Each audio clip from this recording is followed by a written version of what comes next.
Welcome to Luca is a Billionaire, where the only thing I invest in is your answers.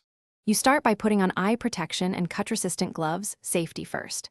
Next, select the correct jaw on the metal zip tie tool for the tie size, because fit controls pressure and prevents damage. Feed the tie head into the tool and wrap the tie around the bundle. Make sure the tail aligns straight.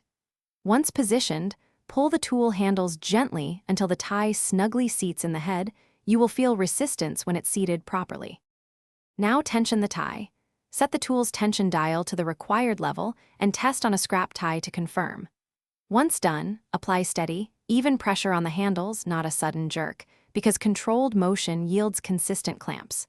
When the tool reaches its stop or clicks, hold for a beat, then engage the integrated cutter to trim the tail. Make sure the remaining tail is about 2 to 4 millimeters so the clamp stays secure and easy to inspect. Finish by visually inspecting the crimp. You want uniform compression across the head, no gaps, and no sharp burrs that could cut wiring. If you see burrs, deburr, or replace the tie. If the tie slips or isn't tight, retension with a higher setting or choose a larger diameter tie. This fixes most failures. If the tool jams, use the tool's reverse ratchet or release lever.